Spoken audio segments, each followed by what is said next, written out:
سلام و درود خدمت همه عزیزان. امید صحت و سلامت باشین.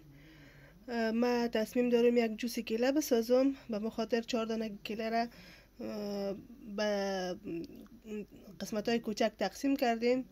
داخل میکسر چند منظوری ما انداختیم. کمی بالایش بوره علاوه میکنم. نصف قاشق غذاخوری، به خاطر از اینکه خود کیله ما هم شیرین است، من نیاز نمیبینم زیادتر شیرین شوه. بالای شیر علاوه میکنیم. مقدار شیر بستگی به این داره به چه حد شما جوستان غلیظ یا رقیق میسازین.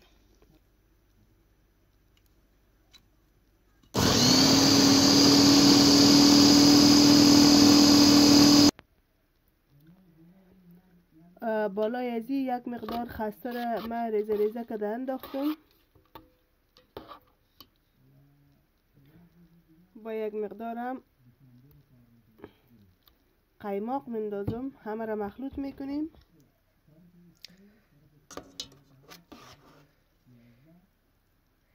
به نمی حد غلظت و رقتش باشه درست است.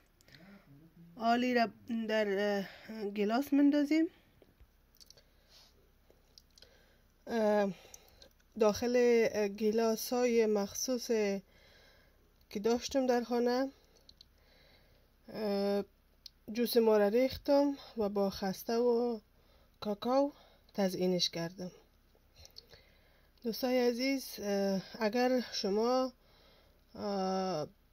با کیله مشکل دارین، یعنی دچار قبضیت میشین، خوب است که به این جوس ما یک قاشق چایخوری خاکشیر علاوه کنیم. دیگه اگر کسی مشکل نداره امیدور کافی است. دوستای عزیز، حتما حمایتم کنین، صفحه لایک و شیر کنین و سابسکرایب همچنان بکنین که چنلم تقویه شود. ایام به کامتان باد. اوقاتتان خوب و خوش. خدا نگهدار.